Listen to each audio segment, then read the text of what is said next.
Howdy, and welcome to the Feed Bandit Podcast, where we talk all things hunting and introduce you to the most innovative hunting gear and services.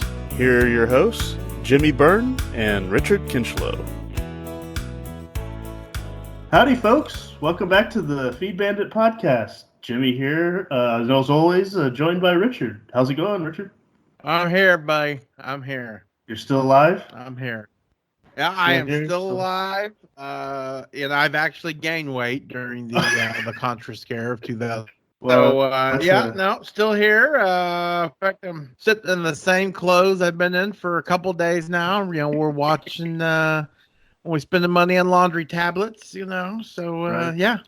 Well, that's no joke. All well. And you? Yeah, I'm still wearing the same shirt I've had for 3 days. I think, what's beautiful about it is, with my job, we use Zoom, the video conferencing thing all the time, and I'm starting to notice over time, like the breakdown of people's, I don't know if it's hygiene or what it is, but right. Whereas now you see people and it's like, no, it's like, I don't care. It's like I rolled out of bed. It's not, everyone's like wearing hats now. Everyone's wearing hats now. So it's like they obviously didn't get up and take a shower and like do their hair or whatever. Yeah. So my youngest daughter's birthday was a couple of days ago, and she turned 5. And let me tell you, trying to tell a 5-year-old that your birthday party with all your little friends has been canceled because of a virus was tough. And she actually took it pretty good. Anyway, we did some social distancing or whatnot with her with my wife's parents, because they've been quarantined literally since like the beginning of March. So it's been, and some of that wasn't by choice. They were just kind of laying low anyway. They came over and we did some, again, social distancing, but I hadn't showered in about 2 days. So I decided to like wet my hair and slick it back. So I look like a fat gangster from like the 30s, God, it was so, and my father-in-law was like, "Look, Richard, look at your hair." He's back East Italian. So he's like, "What are you, a slickster?" And I was like, yeah. That was great. Anyway, yeah. I feel your pain. Well, Laura just real quick, she was joking. She was like seeing how people are doing all these drive-by birthday parties or whatever and stuff. So I was like, you know what?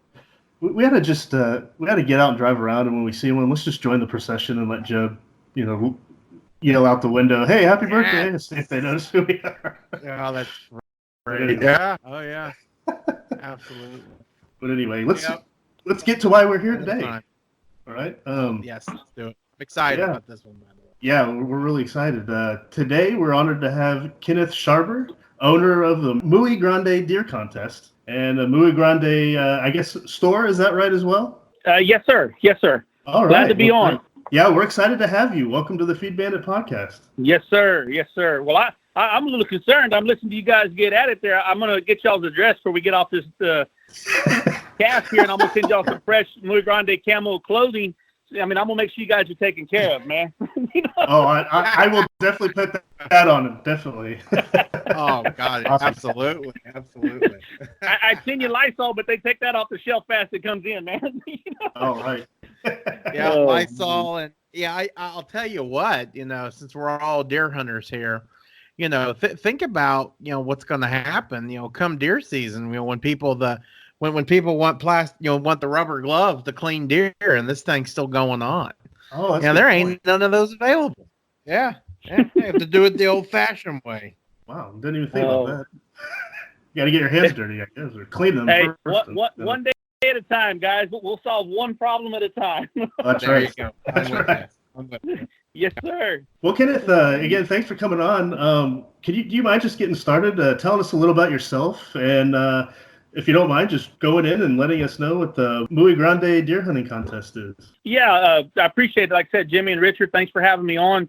Sure. We are the Muy Grande Deer Contest. We are the oldest deer contest around. My father-in-law, Lionel Garza, started it back in 1965, and I came in 2007, and we built a new store, and we took over everything. Him and his daughter, my wife Imelda, we took care of everything. And one day at a time, and we've got got the deer contest up running wide open. We've got our own line of camouflage clothing now, and now we have our own line of deer feed. We've partnered up with Full of Pep Feeds, and we are their brand of feed. So if there's any Full of Pep dealer in your area, you can go to them and request the Muy Grande products for your deer feed. You know, we have like the 20%, the 16%. There's a Muy Grande Premium 16. There's a 20% buck and doe. You know, we got a lot of different options for the hunter that's out there, because you have a lot of different terrain. You know, some of you guys are getting rain. Some of us haven't gotten rain down here. You know, our deer down here on a caliche diet. You know, right. you guys up north, man, y'all, at least y'all got some oak trees that drop out a few acorns here and there. Right. That was pretty crazy this last year too. We've talked a lot about that on the podcast. I mean, and you're doing everything you can just to keep these animals, you know, to survive, and at the same time, you're trying to grow that, you know, that Muy Grande buck. You're trying to get that 200 class deer or better, you know, and feed has a lot to do with it. And I'm really excited about our protein and what we have to offer, and the options. You know, we're able to customize stuff for people. You know, maybe they need a little special mix or something. Maybe their biologist is saying that they need a little bit more salt over there, a little bit, whatever it may be. We have the capacity to be able to do things like that. So we're really excited. Well, that's great. How far out from where you are do you guys ship to? And if a ranch needs a special mix, how far out will y'all go? We will go anywhere. Okay. I mean, there's stores all over Texas. You know, it comes down to the economics on shipping and that kind of stuff. But we are not opposed to going anywhere. We'll be more than happy to sit down and run the numbers and see what we can do to help you out. Okay. Well, that's great. That's a great service for sure. Oh, for sure. Yes, sir. Yes, well, sir. And if you come to Freer, we'll take care of you here in Freer at my store. So whatever works for you. Excellent. Well, I'd like to at the end maybe get back to talking about logistics around all that. But okay. Richard, unless you have a different idea, if you don't mind, can we jump into letting our listeners know and educating me and Richard a little more? Richard is very familiar with the deer contest. I have researched it, ahead of this call, and because I didn't know about it, I had not heard about it, and I feel bad that I hadn't. But I'm glad I'm talking to you now, and because it's awesome. It's really cool, the history and everything. Fascinating how y'all did it, and I'm just curious if you don't mind jumping in to talk about that, and because it's the oldest contest in the world. Is that right? Deer contest? Yes, sir. That's impressive.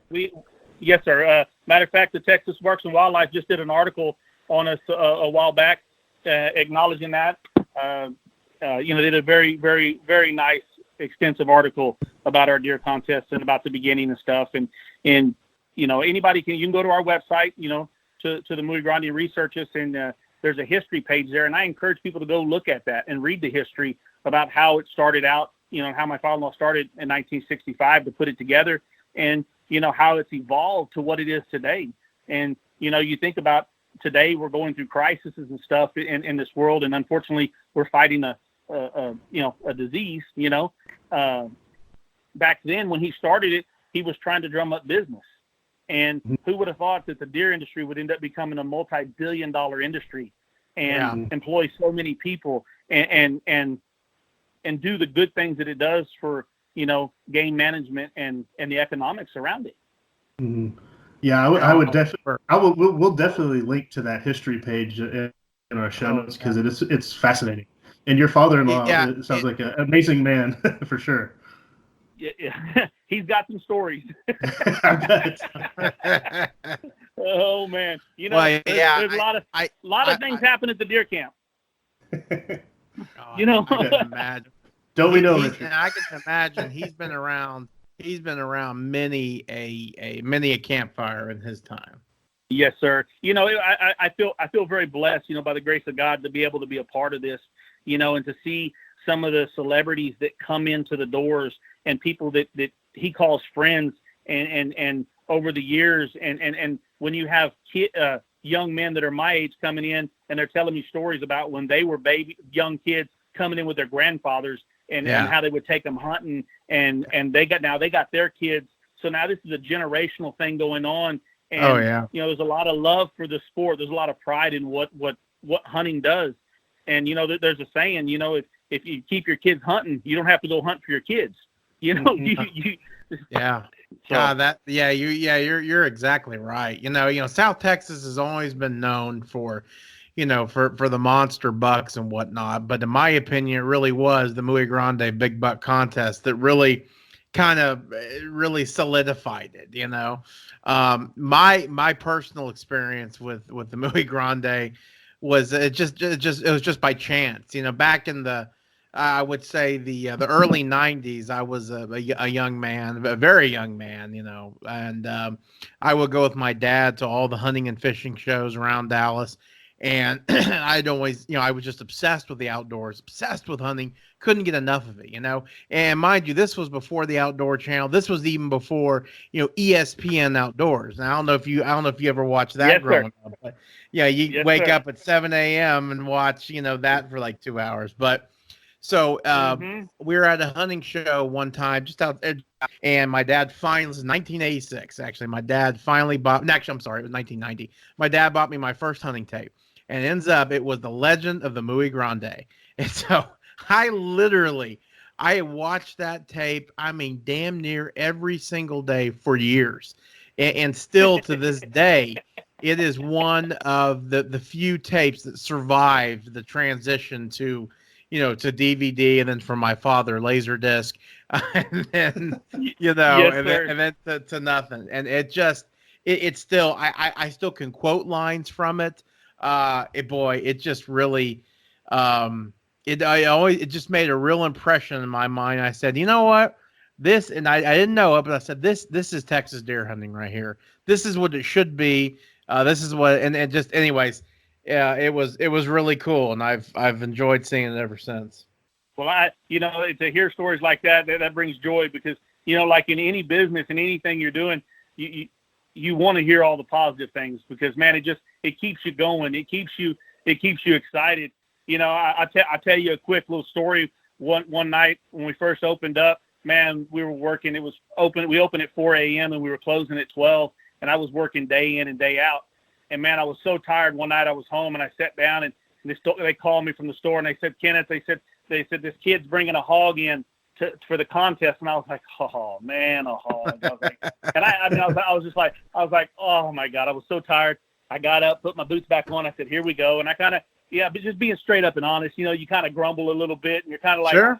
Oh, okay, I'm tired. You've been up since 4 a.m. It's 10 o'clock at night, and you're like, here I'm coming.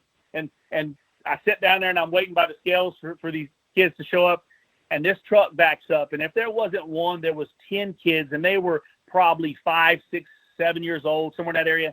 They jump out of the truck, they jump in the back of the truck, and they pick up this hog by the ears, and they're like, we got it. These kids are rolling all over. And, it took about 30 seconds, and all of a sudden I had so much joy, and I was like, this is what it's about, right? Yeah. Here. This is why I do what I do, to keep the love of the sport going. Yeah. Well, that's an inspirational story, my friend, and you're exactly right. And something we talk about all the time is the kiddos. They are the future of the sport, and the fact, to see those kids, they were probably up early, during the morning hunt, and didn't take a nap like their fathers or grandfathers. And then the fact that they're still up and ready to go at 10:30 and still excited about it, that's huge. That's huge. I tell you one better than that. You have that year, and then the following year they're all coming back. And, man, we have so many kids and running and stuff. And God forbid, I can't remember everybody's name. I try my best. And all of a sudden, here comes this little kid, and they just jump up and hug you. And, man, you're like, And it takes a minute to remember who they are. And they're like, you remember me from last year, sir? You're like, it took a second, but I was like, now these are moments. Yes, I do. Where are you going hunting? So cool. And you let the kids start telling you their stories, and it's a blessed deal, man. I really enjoy it. So cool. That is so cool. Well, Kenneth, tell us about some of the some of the classes. I guess some of the contest entry levels. I've seen I've seen heaviest doe, and we all know about, biggest buck, low fence, high fence. Tell us about some of the more unusual ones, because I think one that would be near and dear to my co-host heart would be the biggest spike contest. Oh, Do you guys awesome. have that? Yeah. Oh, hey, it doesn't make us any less of a spike's a good spike. There's no doubt. Yeah. There's like you said, we have over 80 categories, from high fence, low fence. We have all around, your all around deer. You have, you've got heaviest doe, heaviest bobcat, heaviest spike. You've got, women's division, bow division. We have a Mexico division. We have an out-of-state division. And, of course, then you have all the different clubs. And we have the youth. So we have the Macho Grande category. And, of course, that's for, anybody that does any pinned raised deer, Gotcha. And they have tags in the ear. That goes into that category. Because what we try to do is we try to keep it as fair as we can so that the low fence have a chance to compete against low fence deer, high fence against high fence. Absolutely. And your breeder program against that. A lot of people talk a lot of trash about stuff. I don't discriminate anybody because everybody has their own little deal. And as long as people are hunting and they're enjoying the sport, I want to support them. As much as I can. Jimmy, does that sound familiar? I think that's exactly. We just had we had a podcast not long ago, Kenneth, and that's exactly what we said. That stop bickering amongst each other, for God's sakes, and let's just support each other as hunters. If we're gonna fight somebody, let's fight the anti-hunters. But not each other. So exactly. I'm happy to hear you say that. Let people do what they like to do, and let us do what we like to do. Live and let live, but support each other, because I hate to put it that way, but sometimes there is a common enemy of the people who don't understand what we're doing, and they're actively working against it. You know what I mean? So. And I understand it's like I said earlier, it's turned into a multi-billion-dollar industry, and it takes money to raise some of these big deer. It takes time. There's people that have so much money invested in time watching these native deer being raised, feeding them and making sure that their water's there and making sure during the drought they have what they need. And there's a lot of long drives from Houston, Texas, to run down to fill a feeder to head back home, because I talk to a lot of these guys. And, so they have a lot of passion and everybody wants to shoot that trophy deer. And like you said, man, we don't need to be arguing about stuff. If we want to argue about something, let's argue to defend our right to bear arms.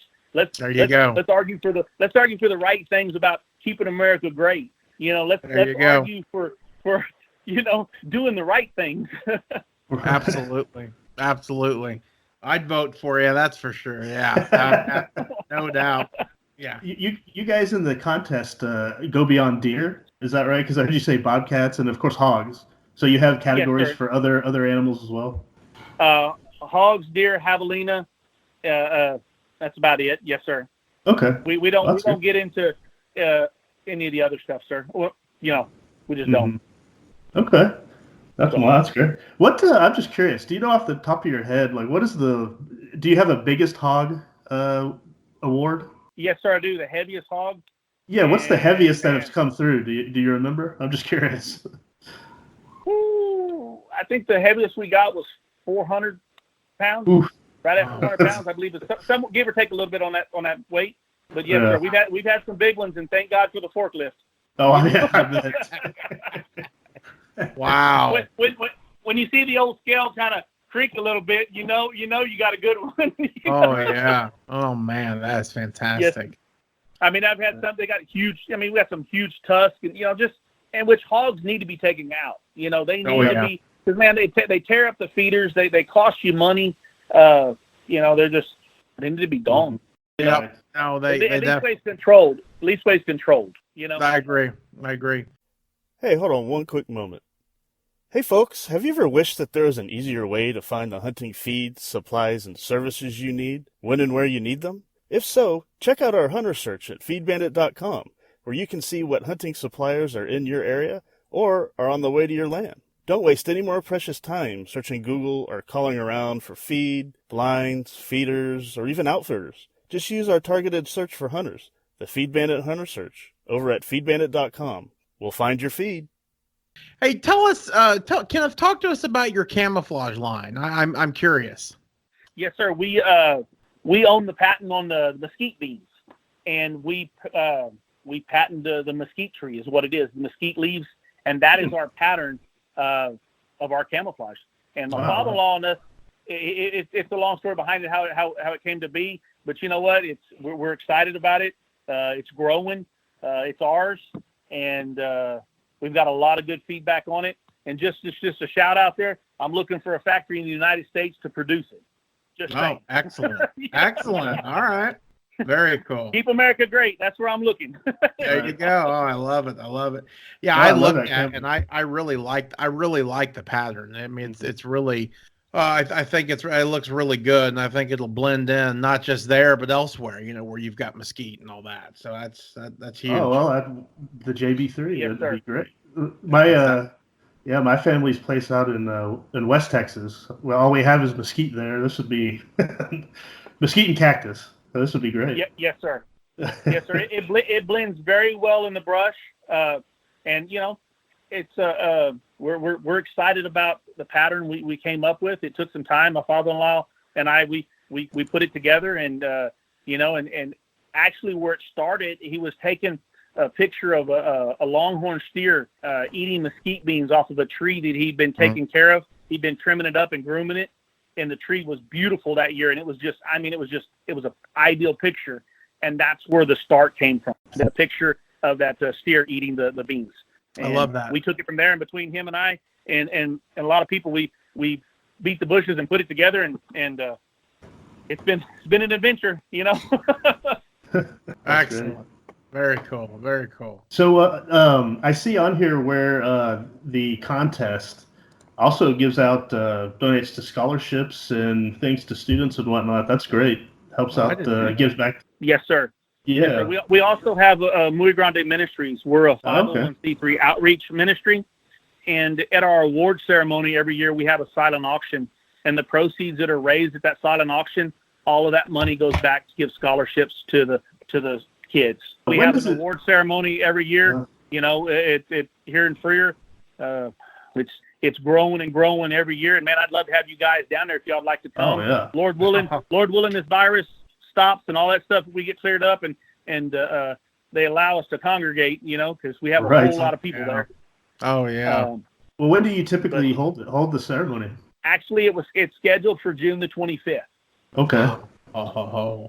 So, but I don't know. We use the school gymnasium, and that's the biggest facility in Freer, and we're at the mercy of the school right now. So sure. We'll see what happens.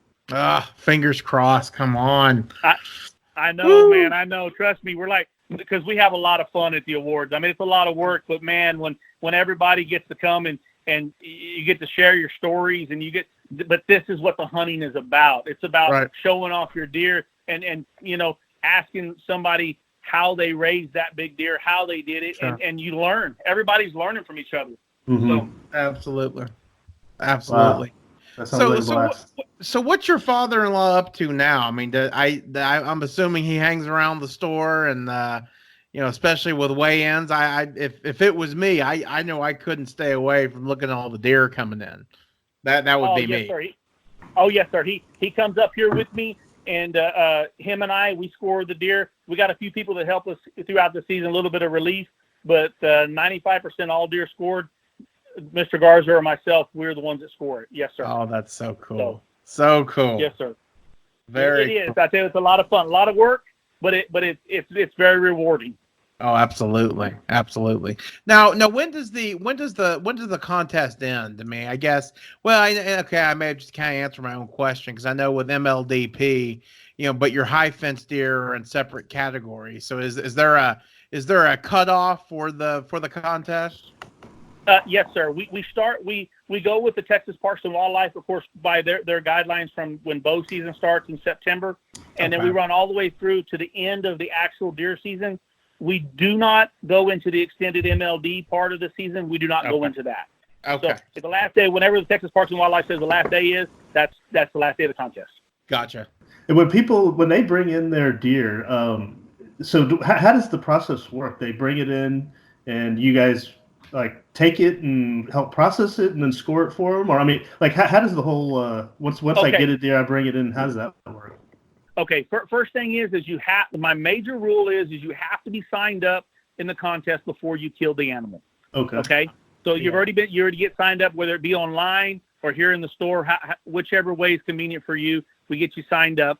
You go out, you kill your animal, you field dress it, you bring it in to me. You bring it here to the store, and when it comes in, we score it here and everything. We don't do processing, any of that, but we do the scoring and we do all the pictures and we do all of that part of it. And then most of the time, if they're coming here, we'll do that, and then they're heading to one of the other deer contests, trying to, get it in every contest they can, because everybody wants to win a jacket, Right.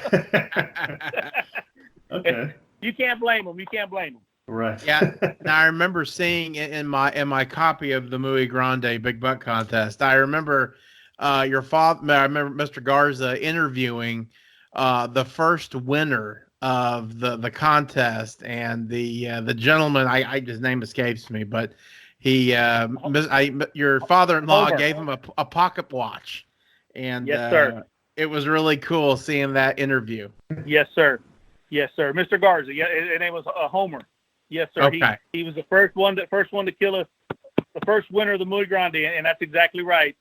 Back then, like I said, Garza, they were trying to drum up business, and all he had was a watch to give for an award, and that's what he gave him. Oh, and, so cool. Yes, sir. Very, very humble beginnings, and they're remembered greatly.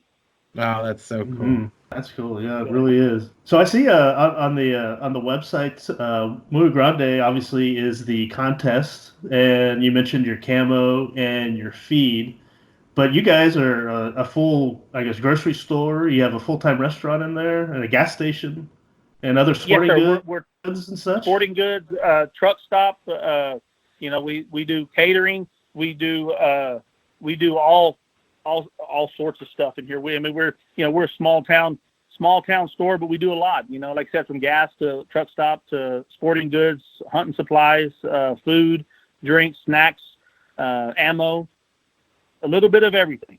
I love it. That's, Kenneth, that's something that's very, very, very near and dear to Jimmy and I's hearts, is trying to bring that money back to stores quite literally like yours.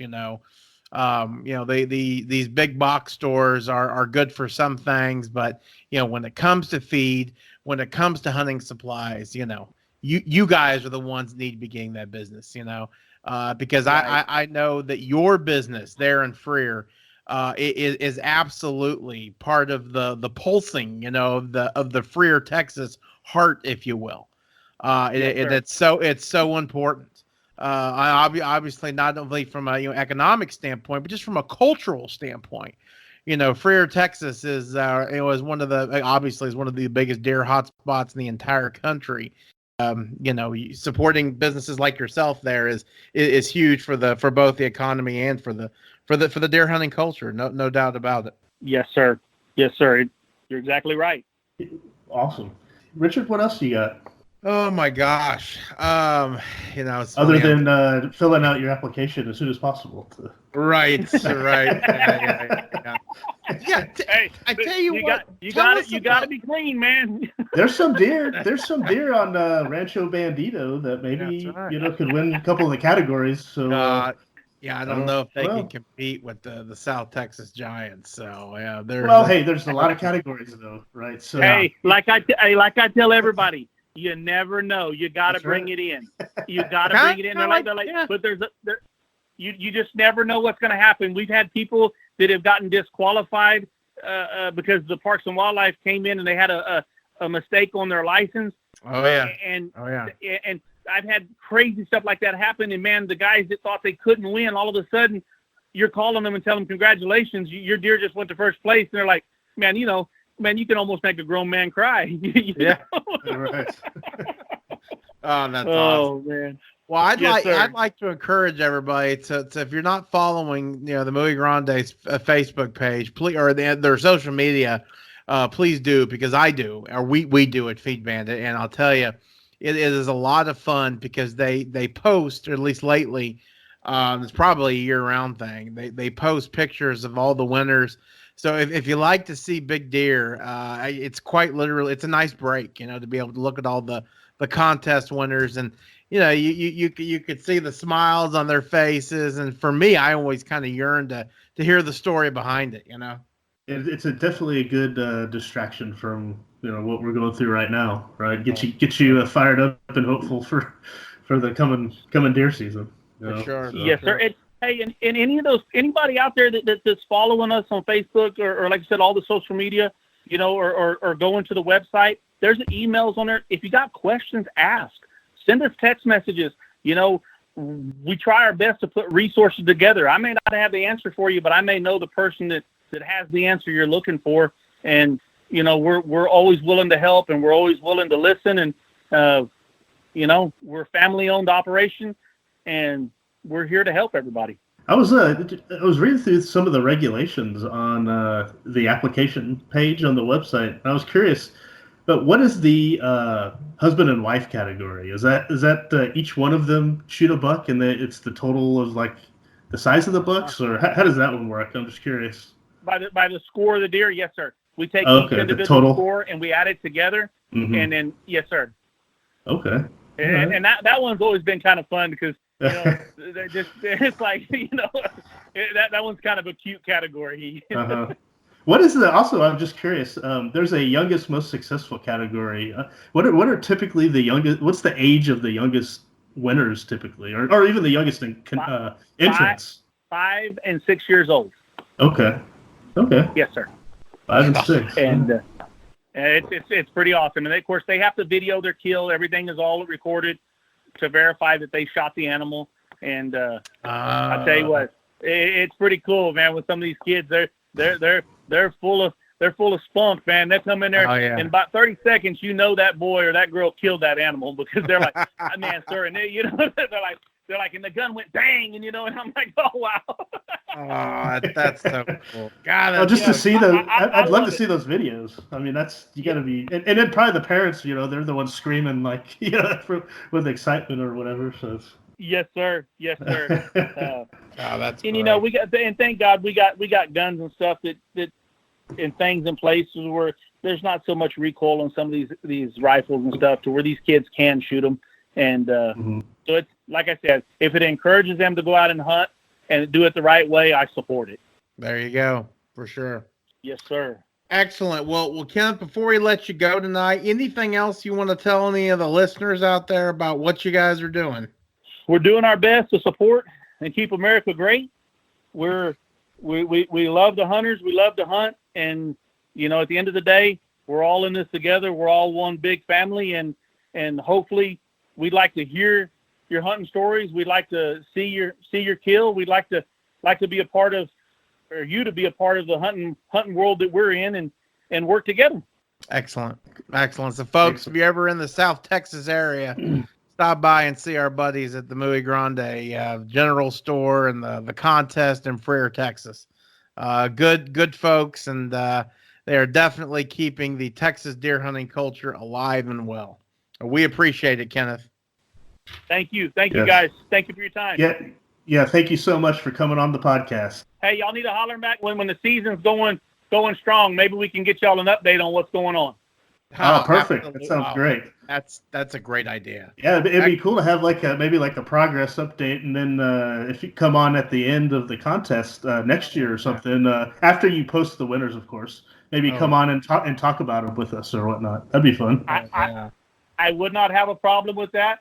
I wouldn't have a problem. Any questions? Maybe there's a topic y'all want to go over, and maybe I can research it, and maybe we can help clarify some things for some people, and we can go from there. Perfect. Let's do it. Awesome. Excellent. Excited. All right. Well, thank you very much, Kenneth, for coming on the Feed Bandit podcast. Yes, sir. Y'all have a blessed day.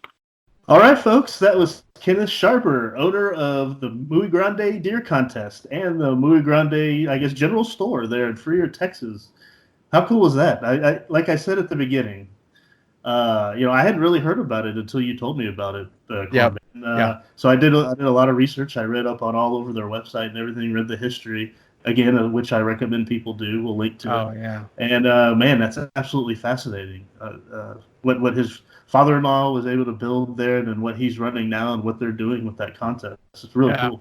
Very, very cool. Yeah, I mean, it is one of the original, if not the original, big deer contest. At least in the state of Texas that I'm familiar with. It's kind of the ones that they benchmarked off of it for sure. All the other ones. So well, it's got to be the original, I guess, if it's the oldest. Right. Well, I guess it's not technically. It doesn't have because well, we don't know if there was one in like 1836 or something like that. But at the very least, it's called the granddaddy of all time competitions. That's right. Yeah, they had one back in the 1840s. Like, what? Instead of sitting around and measuring this thing, let's just eat it because we could be killed soon by marauders or whatever. But I have this idea for an invention called a refrigerator. What are you talking about? Yeah, I don't know, refrigerator. Eat that meat. It's like on the Oregon Trail. They didn't sit around and measure stuff. You shot 10,000 pounds of bison meat. You can't carry this with you. Carry back 50. Sorry, you've died of dysentery. Yeah. I love it. Great game. No. Go ahead. Kenneth is that's good stuff, man. He's a good guy. He's got a great family, and they're working hard down there in Freer, and so that's again when I say they are a symbol of the heartbeat of South Texas. I certainly mean that. It's just a really cool deal, a really cool story. It's been a while, but go and check on. You can go onto YouTube and type in Muy Grande Big Buck Contest, and I think you can see some of that film from 1986. Oh, cool. I'm going to try. I think the copy of the tape. Literally, it's one of the only tapes that made it. It's just right above my dad's 15 laser discs. When I go over to their house next, I'm gonna find it and try to get it burnt to a DVD because it was so cool, so cool. Very cool, very cool. Yeah, well, so their website is muygrandevillage.com, where you can find all this information. We'll link to it in the show notes page. I also love that camo, especially around all the mesquite and everything. Very cool, original. I hadn't really seen any like that before. So very cool, and. We encourage everybody out there to check them out. If you think you have a unique or huge deer or whatnot, and you haven't entered it into any contests, I guess consider the Muy Grande deer hunting contest for sure. If you win it, man, that's something to brag about. Winning the oldest deer contest in the world would be something special. So, hopefully someday I'll get that ultimate trophy spikes out there at maybe Rancho Bandito or somewhere, and I can enter that one into the contest. So we're that would be my ultimate trophy. Right now, throwing it right now, or putting methamphetamine, Windex, and all kinds of fun stuff into our feed blend, so it just produces that one single antler. One single antler and no teeth. Yeah, no teeth. Yeah. Look at that stupid deer, that scary deer hanging around the feeder again. Looks like he's been up for days. He's just running in circles. That spike, yeah. But yeah, okay. Well, thanks again, Kenneth, for coming on. That was really fun. And definitely, you folks listening heard we're definitely going to have him back, around deer season, and then after we talk about the various winners and, what came through the contest. I'd love to hear some of the stories big time that they hear down there. So big time. Awesome. Well, you got anything else before we sign off? That's all I got, man. Keep supporting those feed stores, folks, especially this time. Boy, it's always important, but now with all this Contra stuff coming around, it is super important. Amen, brother. We'll leave it with that. Everyone out there, take care. Thanks for listening to the Feed Bandit podcast. If you like what we discuss on the show, be sure to sign up to our email list to get even more killer hunting ideas, tips, tricks, and exclusive deals on innovative hunting gear and services delivered straight to your inbox. Sign up over at feedbandit.com or simply by texting the word bandit to 33777. See you on the next one, and remember, support your local feed store.